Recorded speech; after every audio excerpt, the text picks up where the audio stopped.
Olá, seja bem-vindo e bem-vinda ao podcast Use Penha para você. Vamos ouvir hoje mais uma reflexão sobre a vida, baseada nos conceitos filosóficos, científicos e religiosos da doutrina espírita, e conseguir transmitir para o maior número de pessoas esses conhecimentos. Esperamos que gostem. Oi, gente amiga, eu sou Marcos Goulart, estou falando de Guarulhos e agradeço a Vânia e a Uzi Penha pelo convite para participar do podcast, nos dando a oportunidade de estar divulgando a doutrina dos espíritos, que eu me apaixonei. Caso queiram me conhecer melhor, é só acessar youtube.com/marcosbg1950 ou pelo WhatsApp 11 971520236. Estarei à disposição com muito carinho e com muita atenção. O tema que eu escolhi é o Pentateuco. E a primeira gravação falei sobre o livro dos Espíritos. E hoje, rapidamente, a segunda proposta é sobre o livro dos Médios. Vamos lá. O livro dos Médios foi publicado em 1861, por ser considerado o guia dos médios e dos doutrinadores, pois orienta a conduta prática das pessoas que exercem essa função de intermediar o mundo espiritual com o nosso mundo material. Contém os ensinamentos dos espíritos sobre a teoria de todos os gêneros de manifestações, os meios de comunicação com o mundo invisível, o desenvolvimento da mediunidade e principalmente as dificuldades e os obstáculos que se podem encontrar na prática do espiritismo, que ser espírita não é fácil. Mas qual o objetivo do livro dos médios? O livro dos médios contém a explicação teórica de diversos fenômenos e as condições em que esses fenômenos se podem produzir. A parte concernente ao desenvolvimento e ao exercício da mediunidade foi objeto de especial atenção do nosso querido codificador Allan Kardec. Quero aproveitar aqui que nós vamos falar a classificação que Kardec deu e eu quero ver se vocês que estão nos ouvindo possam despertar o trabalho de trabalhar com a mediunidade, porque muitas das vezes a gente tem medo, mas pode ser que essa classificação pode ali interagir com o seu modo, a sua necessidade de trabalhar e perder o medo. Então vamos lá. Primeiro, médio com efeitos físicos. É uma mediunidade que se manifesta por efeitos sensíveis, tais como ruídos, movimento e deslocamento de corpos sólidos.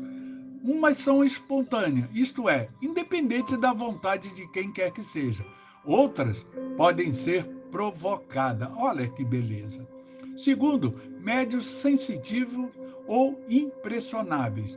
São designadas pessoas capazes de sentir a presença dos espíritos por uma vaga impressão, uma espécie de arrepio geral, que elas mesmas não sabem o que seja. Esta variedade não apresenta caráter bem definido, porque depende da mediunidade, da sensibilidade daquele ser. Os médios audientes são os que ouvem a voz dos espíritos. Algumas vezes ouvem uma voz interna que se faz ouvir no fórum íntimo. Isso quer dizer, é aquele que interage com você só para fazer a reforma íntima. E isso é magnífico, nos ajuda muito. Médios falantes. Os médios audientes, que apenas transmitem o que ouve, não são propriamente médios falantes. Esses, na maioria das vezes, não ouvem nada, só transmitem o que recebem. Médios videntes. Vidente é aquele dotado da capacidade de antever as coisas que ainda não aconteceram, ou seja, prever o futuro. Mas já que o futuro já está estabelecido, eu não vejo muita finalidade nesse sentido. Mas vamos lá. Médios sonâmbulos. Os sonâmbulos agem sob a influência do seu próprio espírito, que vê, ouve e percebe, fora dos limites dos seus sentidos. O que ele externa, tira-o de si mesmo. Suas ideias são, em geral, mais justa do que o estado normal, seu conhecimento mais dilatado, porque o espírito está livre para ir realmente aonde está vivenciando. É magnífico. Médios curadores. A mediunidade curadora é uma faculdade que o homem tem de curar ou aliviar as dores pela simples imposição das mãos ou pela prece. Assim define Kardec no Livro dos Médios. E, por último, médios de psicografia. Os médios são intérpretes encarregados de transmitir aos homens os ensinos dos espíritos, ou melhor, são órgãos materiais pelos quais os espíritos se expressam, tornando inteligíveis aos homens. Olha que beleza. Espero que alguma coisa aí pode ter despertado. Sabemos que no Livro dos Médios tem muito mais coisas. Mas quero agradecer a sua atenção, a sua paciência e vamos que vamos em frente, porque tudo que nos acontece é Deus que nos dá de presente. Gratidão os menininhos e as menininhas de coração bom. E vamos que vamos. Obrigado por ter ouvido até o fim o podcast Use Penha para você. Em breve, mais episódios. Fiquem com Deus.